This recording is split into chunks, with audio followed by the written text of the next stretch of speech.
স্বাগত জানাচ্ছি নিউজরুম সংলাপে খবরের বিশ্লেষণ নিয়ে আমাদের এই অনুষ্ঠান। সঙ্গে থাকছি আমি ফখরুল ইসলাম। আমাদের সঙ্গে ভার্চুয়ালি যুক্ত আছেন দুজন অতিথি।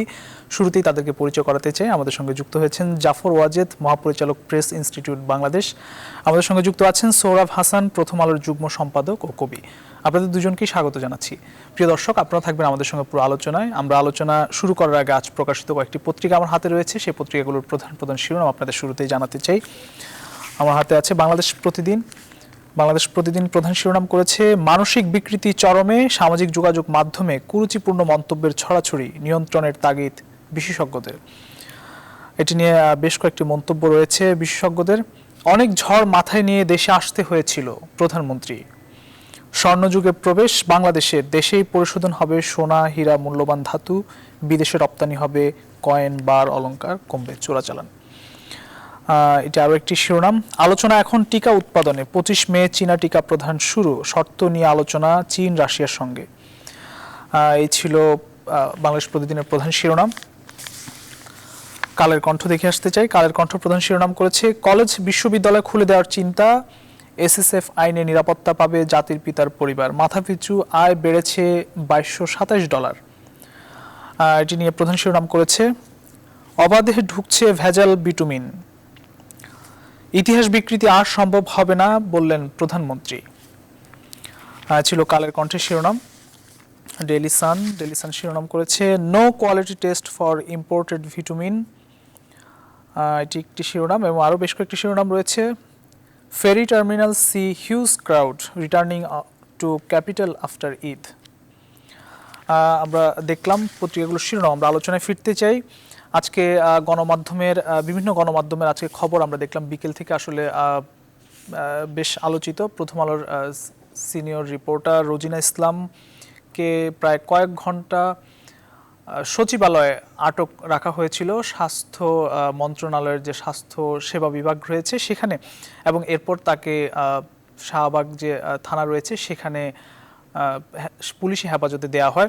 আমরা এই ঘটনাটি আমরা একটু জানবো, আমরা আলোচকদের কাছেও আমরা যাব। তবে তার আগে আমাদের সহকর্মী মাহমুদুল হাসান রয়েছেন, আমরা একটু তার কাছে যেতে চাই। মাহমুদ, আপনি নিশ্চয়ই আমাকে শুনতে পাচ্ছেন। এখন আসলে কি পরিস্থিতি আপনার কাছ থেকে একটু জানতে চাই। থানায় আনা হয়েছে প্রথম আলোর যে সিনিয়র রিপোর্টার, তাকে বেশ অনেকক্ষণ আগে আনা হয়েছে। সবশেষ পরিস্থিতি যদি আপনি সংক্ষেপে বলেন।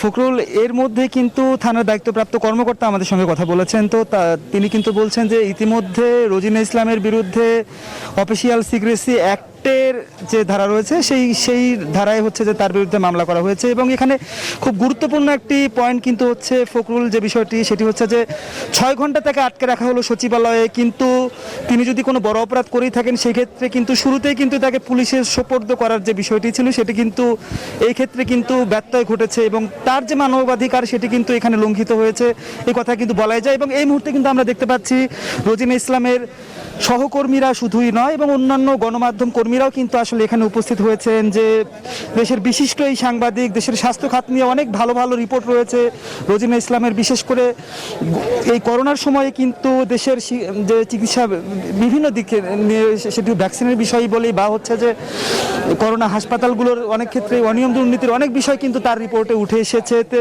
ঘটনা যেটি ফখরুল, হয়তো বা আপনারাও বিস্তারিত আলোচনা করবেন, আলোচকরাও কথা বলবেন, কিন্তু যে বিষয়টি বলা হচ্ছে যে রোজিনা ইসলামকে যে সচিবালয়ে স্বাস্থ্য বিভাগের সচিবের কক্ষে আটকে রাখা হয়, সেখানে তাকে নিয়ে যাওয়া হয়েছিল যে কোনো একটি সোর্স কিছু ডকুমেন্ট তাকে দেবেন, এই ধরনের কথা বলে কিন্তু তাকে নিয়ে যাওয়া হয়েছিল। এবং পরবর্তীতে তার ব্যাগটি ছিনিয়ে নেওয়া হয় এবং হচ্ছে যে তার মোবাইল ফোনটিও নিয়ে নেওয়া হয় এবং 6 ঘন্টা তাকে হেনস্থা করা হয়েছে। এই মুহূর্তে আমরা কিন্তু যে থানাটি দেখতে পাচ্ছি এখানে রোজিনা ইসলামকে আটক রাখা হয়েছে।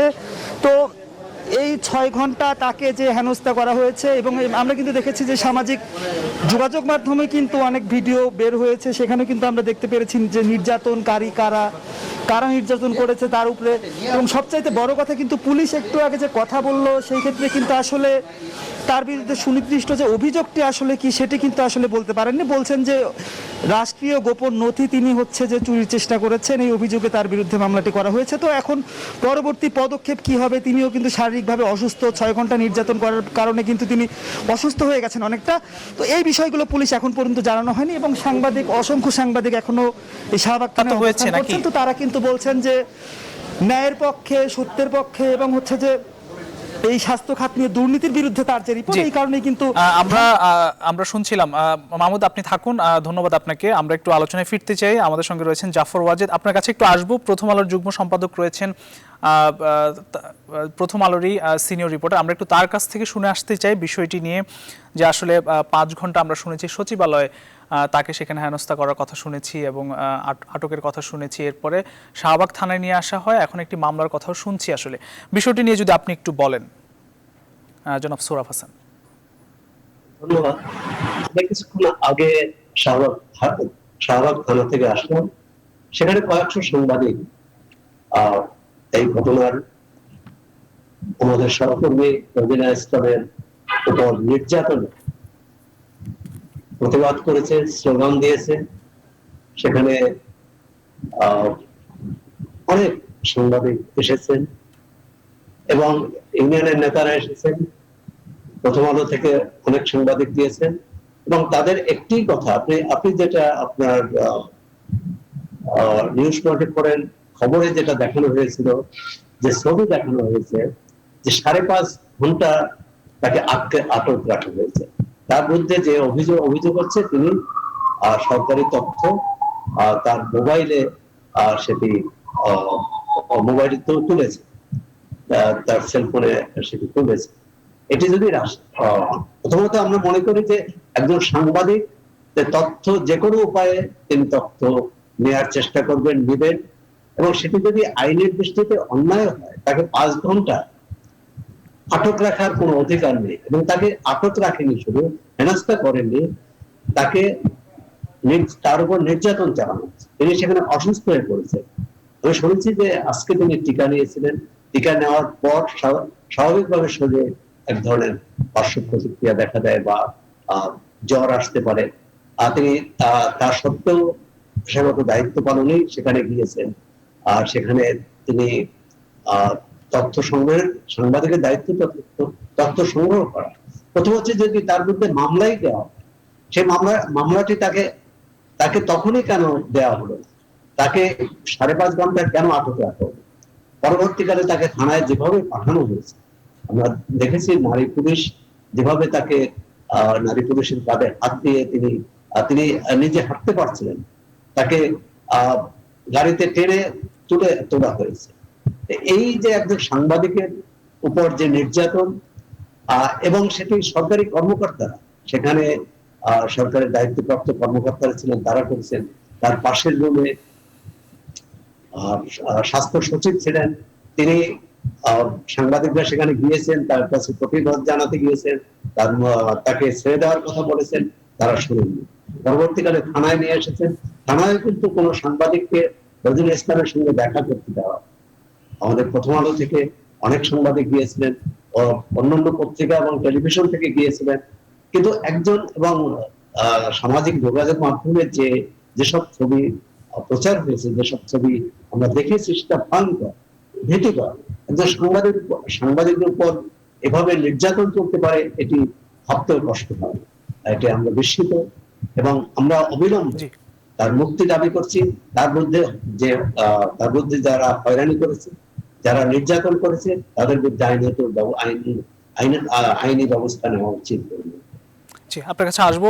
আমরা একটু জাফর ওয়াজেদ, আপনার মন্তব্য একটু শুনে আসতে চাই। তার বিরুদ্ধে যে অভিযোগটি, যে সরকারি নথি বিনা অনুমতিতে ছবি তুলেছেন এবং তার পক্ষ থেকেও তার আত্মীয়স্বজন বলেছেন যে তাকে হেনস্থা করা হয়েছে, তার ব্যাগে কাগজ ঢুকিয়ে দেওয়া হয়েছে। আপনার মন্তব্য একটু জানতে চাই এই বিষয়ে।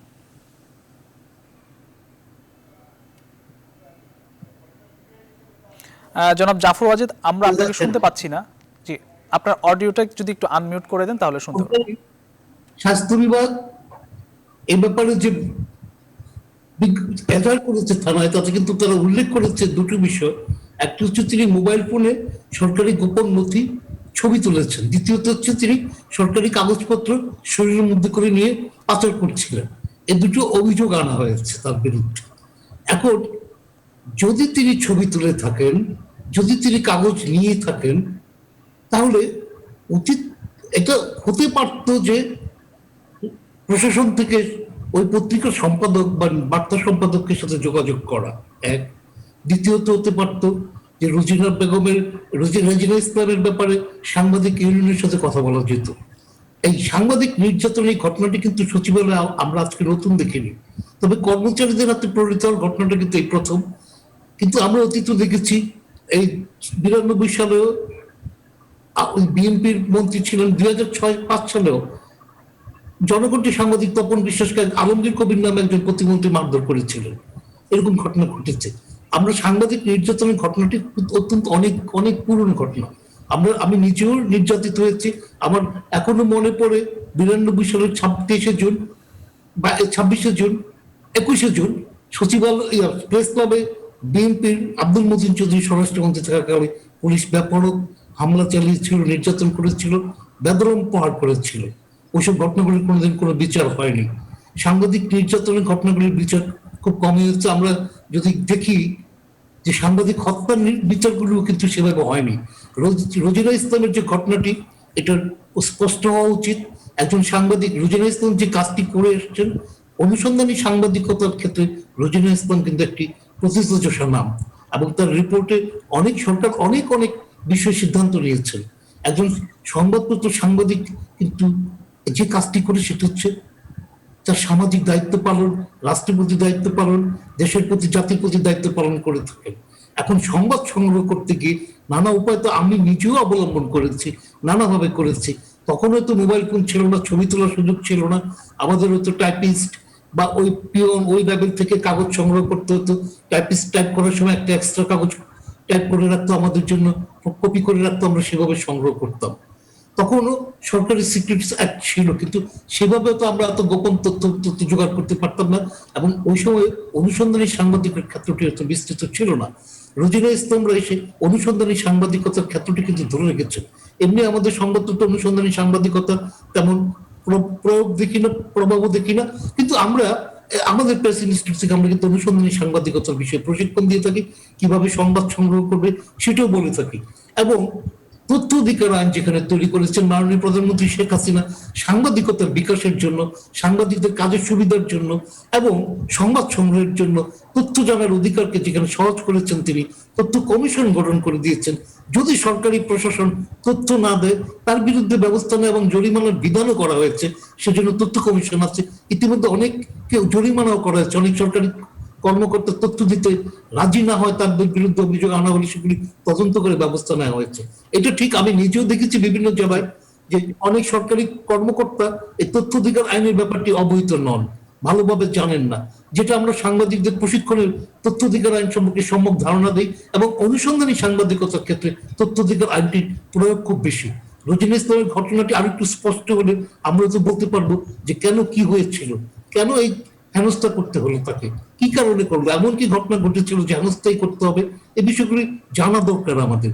কারণ আমরা মনে করি গণমাধ্যমের যে বিকাশ, গণমাধ্যমের যে স্বাধীনতা, সেগুলো দেশে বহাল রয়েছে, এবং সেখানে কিছু কিছু উচ্চবৃত্তিক ঘটনার জন্য পুরো সমাজ বা পুরো গণমাধ্যম বা গণমাধ্যমের স্বাধীনতা প্রশ্নটি সামনে আসে না। কারণ এই ধরনের ঘটনা বিচ্ছিন্ন ঘটনাও নয়, আবার এই ধরনের ঘটনাগুলি অতীতেও ঘটেছে, বর্তমানে ঘটনা এই যে দৃশ্য আমরা দেখলাম, এটা অত্যন্ত নিন্দনীয়। জি, আমরা একটু ভিন্ন প্রসঙ্গে যেতে চাই। জনাব জাফর ওয়াজেদ, আপনার কাছে আবারও আসতে চাই যে আওয়ামী লীগ সভানেত্রী বঙ্গবন্ধু কন্যা প্রধানমন্ত্রী শেখ হাসিনার 41তম স্বদেশ প্রত্যাবর্তন দিবস পালিত হলো গতকাল। আমরা সেটি খুবই আড়ম্বরপূর্ণ একটি পরিবেশে, যদিও করোনার মধ্যে 1981 সালে দেশের চরম রাজনৈতিক ক্রান্তিকালের মধ্যে তিনি দেশে এসে আওয়ামী লীগের দায়িত্ব নেন, এবং তার যে দূরদর্শী নেতৃত্ব এবং বাংলাদেশকে এগিয়ে নেওয়ার তার যে দূরদর্শী চিন্তাভাবনা, সেটি আসলে দক্ষিণ এশিয়া বলেন কিংবা সারা বিশ্বে যে কজন রাজনীতিক আছেন তাদের মধ্যে অনন্য। তিনি বাংলাদেশকে অনেক দূর এগিয়ে নিয়ে গেছেন। আজকে প্রধানমন্ত্রী নিজেও বলেছেন অনেক ঝড় মাথায় নিয়ে দেশে আসতে হয়েছিল তাকে। আপনার মূল্যায়নটুকু জানতে চাই যদি এই বিষয়ে বলেন। শেখ হাসিনা 1981 সালে 17 মে যেদিন দেশে ফিরলেন, এদেশের মানুষ তার মধ্যে বঙ্গবন্ধুকে ফিরে পেতে চেয়েছিল। মানুষ বুঝেছিল যে আমরা এই বঙ্গবন্ধুহীন বাংলাদেশে আমরা বঙ্গবন্ধুর প্রতিচ্ছায়াকে খুঁজে পেয়েছি। সেদিন ঝড়ঝঞ্ঝার মধ্য দিয়ে শেখ হাসিনা দেশে এসেছিলেন সামরিক শাসকদের ভ্রুক্ষেপ উপেক্ষা করে। এদেশে আসার কোনো সুযোগই দেওয়া হচ্ছিল না। 1975 সালের 15 আগস্ট শেখ হাসিনা এবং তার সহোদরা শেখ রেহানা তাদের সমস্ত পরিবারের সমস্ত সদস্যদের হত্যা করা হয়েছিল। এই 81 সালের 7 মের আগে কোনোদিন সামরিক জান্তা শাসকরা তাকে দেশে আসতে দেয়নি এবং তার পিতামাতার কবরে দোয়া পাঠ করার সুযোগটুকু দেয়নি। শুধু তাই নয়, শেখ হাসিনা ফেরার পরে তাকে 32 নম্বর বাড়িতে ঢুকতে দেওয়া হয়নি। শেখ হাসিনা 32 নম্বর বাড়ির সামনে রাস্তায় বসে মোনাজাত করেছিলেন, সে দৃশ্য আমরা দেখেছি। এবং সে সময় সামরিক শাসকদের ক্ষোভটা এত তীব্র ছিল যে তারা শেখ হাসিনা দেশে আসুক এটা চায়নি। শেখ হাসিনা কিন্তু সামরিক শাসকদের এই না আসার যে প্রচেষ্টা তার বিরুদ্ধে সাহস করে দেশে এসেছিলেন এবং এদেশে সামরিক শাসকদের এই ছত্রছায়ায় শেখ হাসিনার স্বদেশ ফেরার প্রতিরোধ কমিটি গঠন করা হয়েছিল। তারা লিফলেটও ছেড়েছিল, শেখ হাসিনার বিরুদ্ধে নানা বিষোদ্গার করেছিল।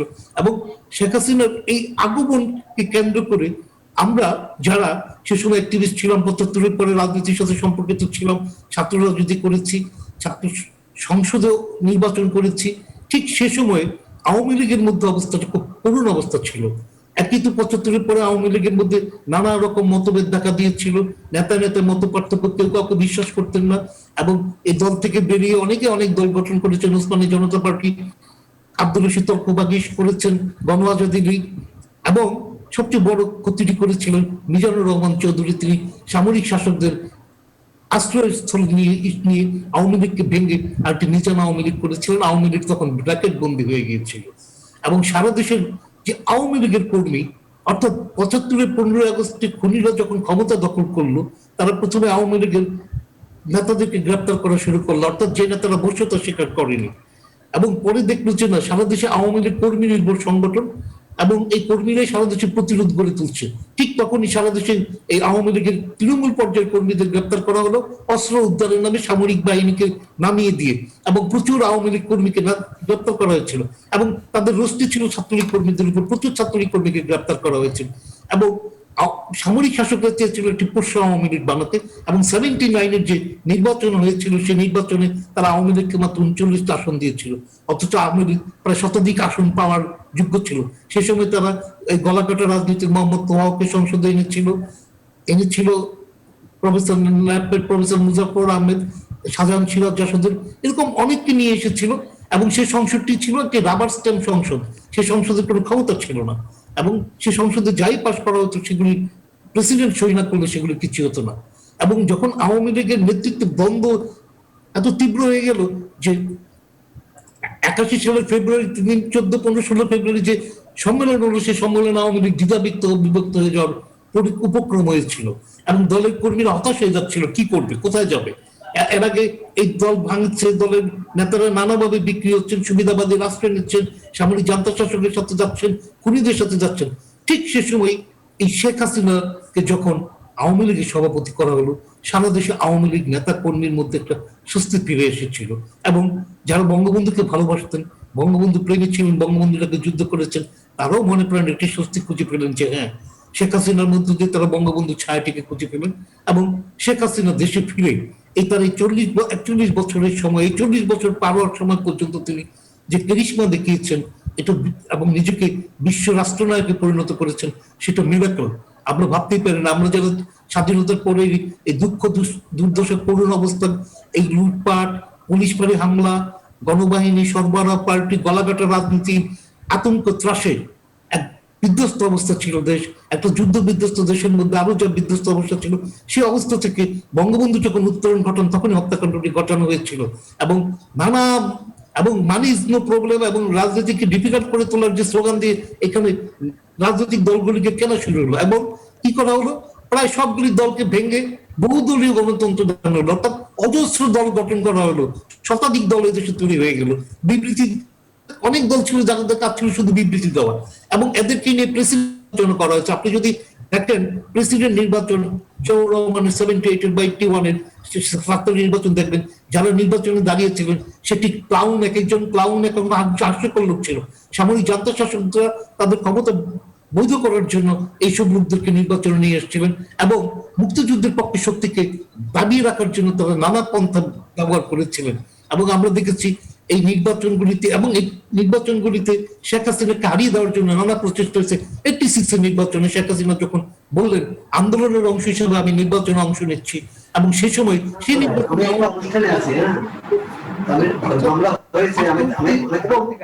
মিডিয়াকু এবং মার্শালকুর মাধ্যমে সেই নির্বাচন বানচাল করে শাসকরা ক্ষমতা দখল করে রেখেছিল।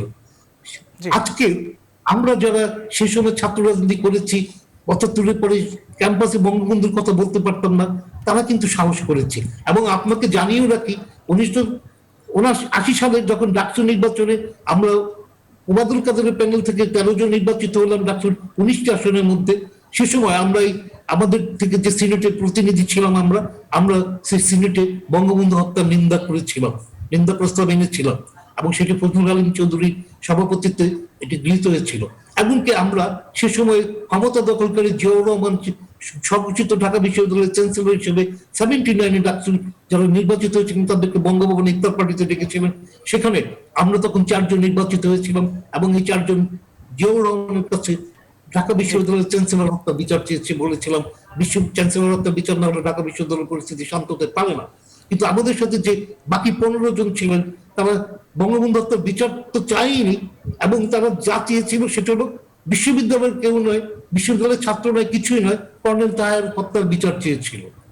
এই যে এই প্রসঙ্গটিতে আমরা একটু সোহরাব হাসান কাছে যেতে চাই, আপনি যদি শেষ করেন। জি জি আপনি শেষ করেন। জি আমি না, জনাব জাফর ওয়াজিদ, আপনি আপনার কথা শেষ করলে আমরা একটু জনাব সোহরাব হাসানের কাছে যাব। হ্যাঁ, এবং তারা বঙ্গবন্ধু হত্যার বিচারটি কেউ চায়নি, এবং আমরা ৭৫-এর পরে আমরা বঙ্গবন্ধু হত্যার বিচার দাবিতে স্লোগান দিয়েছি, মিছিল করেছি, সমাবেশ করেছি, কিন্তু আমরা ভাবতাম এই বিচারগুলো সুদূর পর হয়তো কোনোদিনও বিচার হতে পারে না। এমনকি আমরা এই যে ৭৯ সালে যে সাম্প্রদায়িক শক্তি জামাতে ইসলামিক ডেমোক্রেটিক লীগ নামে নির্বাচনে অংশ নিয়ে এই 10টি আসন পেয়েছিল, আমরা কিন্তু তখন যুদ্ধাপরাধীদের বিচারের দাবি সামনে এনেছিলাম। আমরা কোনোদিন ভাবিনি যেগুলি সম্ভব হবে। এমনকি আমরা ৯০-এর গণ আন্দোলনে ৩ জোটের রূপরেখা ঘোষণা ছিল মুক্তিযুদ্ধের পক্ষের শক্তিকে নির্বাচিত করার জন্য, কিন্তু আমরা কি দেখলাম, মুক্তিযুদ্ধের পক্ষের শক্তি সেভাবে নির্বাচিত হলো না। এবং আমরা তখনও ভাবলাম যে আমাদের যুদ্ধাপরাধীদের বিচার হবে না, এই ঢাকা তকদালাল নির্মূল কমিটি হলো, গণ আদালত হলো, কিন্তু সে কাজটি কে করলেন? শেখ হাসিনা যুদ্ধাপরাধীদের বিচার যেমন করলেন, তেমনি জাতির পিতা বঙ্গবন্ধু হত্যার বিচারের যে দাবি আমরা দীর্ঘদিন করে এসেছিলাম, এদেশের জনগণ করে এসেছিলাম, সে বিচার কিন্তু তিনি করেছেন। আজকে তিনি সেই বিচারের ষড়যন্ত্রের জন্য এখন কমিশন করার কথা চিন্তা ভাবনা করছেন, এবং সেই পথে তিনি যাবেন। আমরা অত্যন্ত আশাবাদী যে দেশের রাজনৈতিক ইতিহাসের যে হত্যাকাণ্ডগুলি হয়েছে, যে সামরিক কূপ হয়েছে, এগুলোর একটা সুরাহা হবে, এবং এগুলো একটা গণতদন্ত কমিশন হবে, অন্তত শ্বেতপত্র বেরোক যে ঘটনাগুলি কি হয়েছিল, এদের সাথে কূপ হয়েছিল কেন, কি হয়েছিল, এই জিনিস আমরা আসবো আপনার কাছে। আমরা আসবো জনাব সোহরাব হাসান, এই বিষয়ে আপনার একটু মন্তব্য জানতে চাই, কারণ বাংলাদেশের জন্মের সাথে যেভাবে বঙ্গবন্ধু জড়িয়ে আছেন, একই ক্ষেত্রে বাংলাদেশকে এখন তৃতীয় বিশ্বে এগিয়ে নেওয়ার ক্ষেত্রে শেখ হাসিনার অবদান রয়েছে। আপনার মন্তব্যটুকু জানতে চাই, সংক্ষেপে যদি বলেন। সমসাময়িক সময়ে বা কালে মানে রাজনৈতিক নেতা নেতৃত্ব মূল্যায়ন যতটা কঠিন, এবং এটি কিন্তু সময়ের ব্যবধানে এই মূল্যায়নটা আরো শানিত হয়, এবং সেটাই যথার্থ মূল্যায়ন হয়। আপনি দেখেন যে বঙ্গবন্ধু বাংলাদেশের স্থপতি, তিনি বাংলাদেশের স্বাধীনতার সংগ্রামে নেতৃত্ব দিয়েছেন।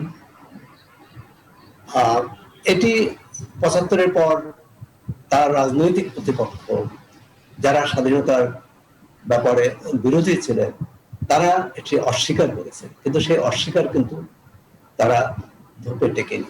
আজকে প্রধানমন্ত্রী শেখ হাসিনাও বলেছেন যে ইতিহাস যে বিকৃত করা হয়েছিল, সেই ইতিহাসকে নতুন মানে আবার যথাস্থানে আনা হয়েছে, ভবিষ্যতে কেউ ইতিহাস বিকৃতি করতে পারবে না।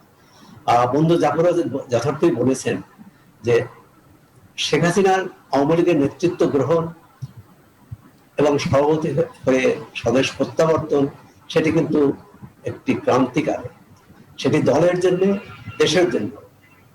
দল তখন দ্বিধা বিভক্ত, একদিকে মালেক উকিল, আর একদিকে আব্দুল রাজ্জাক, এবং তারা কে সভাপতি, বিশেষ করে সভাপতি পদ দিয়ে কোন সিদ্ধান্তে আসতে পারছিলেন না আওয়ামী লীগের নেতৃত্ব, যে কারণে বঙ্গবন্ধু কন্যাকেই শেখ হাসিনাকে সভাপতি পদে করা হলো ঐক্যের প্রতীক হিসাবে। তিনি বাংলাদেশে আসলেন, আওয়ামী লীগের হাল ধরলেন, বিরোধী দলে থাকা আওয়ামী লীগ, যেটি বন্ধু জাফর আজেদ বলেছেন যে করুণ অবস্থা ছিল, করুণ যদি নাও থাকে তবে আওয়ামী লীগ কিন্তু সবসময় প্রতিবাদী অবস্থানে ছিল। এবং একটা কথা বলা হয়, বিরোধী দলে আওয়ামী লীগ অনেক বেশি সফল সরকারি দলের চেয়ে। কারণ আওয়ামী লীগ ৭৫-এর পর ২১ বছর বিরোধী দলে ছিল। সুতরাং তারা ধাপে ধাপে আন্দোলনকে, জনগণের দাবি দেওয়া নিয়ে, জনগণের অধিকার আদায়ের কে সামনে রেখে কিন্তু আন্দোলন গড়ে উঠেছিল। ৯০-এর স্বৈরাচার বিরোধী আন্দোলনের পর, গণ অভ্যুত্থানের পর যে স্বৈরাচারের পতন হলো এবং নতুন যাত্রা শুরু করলো, সেখানে অনেকেই কিন্তু ভেবেছিল, আশা করেছিল যে আওয়ামী লীগই ক্ষমতায় আসবে। এখানে রাজনৈতিক মহলে কিন্তু একটা সমালোচনা আছে, যদি আওয়ামী লীগ ১৯৮৬ সালের নির্বাচন না করত, তাহলে ৯০ নির্বাচনে ফলাফল ভিন্ন হতে পারত।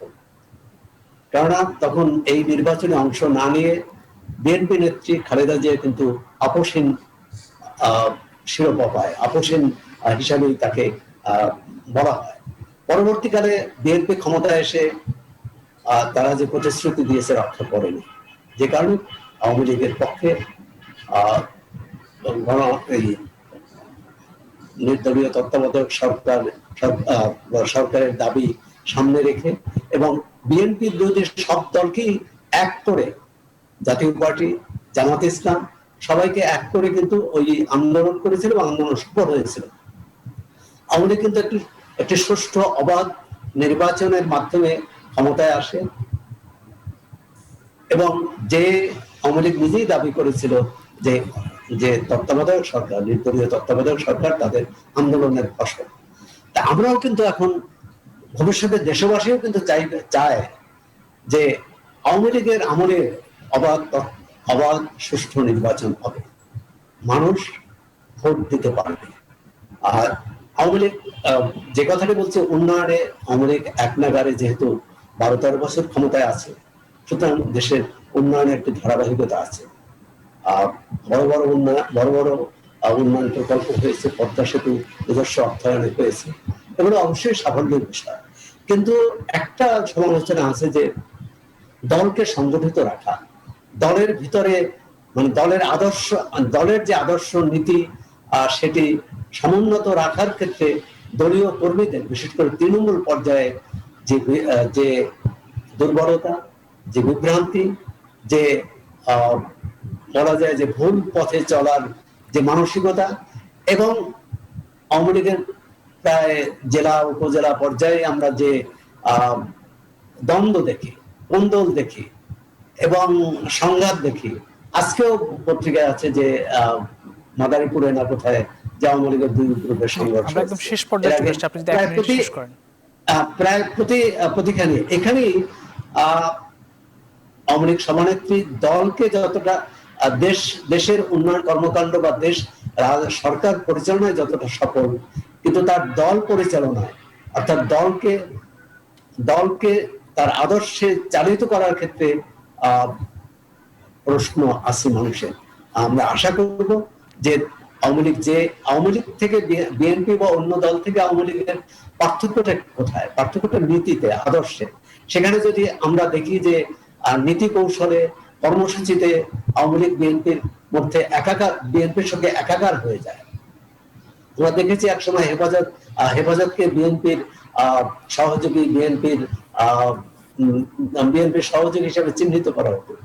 2013 সালে যখন আন্দোলন হয়, হেফাজত যখন তাণ্ডব করে ঢাকায়, আর পরবর্তীকালে দেখলাম যে সেই হেফাজতের সাথে আওয়ামী লীগের একটা চক্র গড়ে ওঠে। আর সম্প্রতি ব্রাহ্মণবাড়িয়া এবং হাটাজারির কাণ্ডের পর হেফাজতের বিরুদ্ধে অভিযান চালিয়েছে। এই অভিযানটি কৌশলগত না আদর্শগত? আমরা চাই আদর্শগত অভিযান হোক, কারণ হেফাজতের সাথে আওয়ামী লীগের নীতি আদর্শের কখনো মিল হতে পারে না।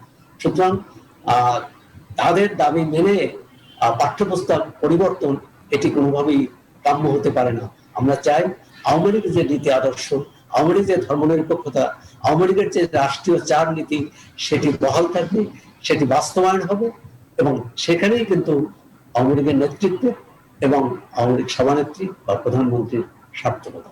জি, আপনার কাছে ফিরবো আমরা একদম সময় শেষ পর্যায়ে চলে এসেছি। জনাব জাফর ওয়াজেদ, আমরা একটু ভিন্ন প্রসঙ্গে আসতে চাই। করোনা প্রসঙ্গ নিয়ে বাড়ি ফেরার যেভাবে মানুষ ফিরেছেন, একই ঝুঁকি নিয়ে আসলে মানুষ রাজধানীমুখী হচ্ছেন। আজকে গতকাল দেখলাম তৃতীয় দিনেও আসলে মানুষের খুবই চাপ ছিল, অস্বাভাবিক রকম রাজধানীমুখী হচ্ছেন মানুষ। সংক্রমণ নিয়ন্ত্রণে একটি চ্যালেঞ্জ কিন্তু রয়েছে, সেই একই সঙ্গে মানুষের ভোগান্তিও রয়েছে। আপনার একদম 1 মিনিটের মধ্যে যদি আপনার মন্তব্য করেন।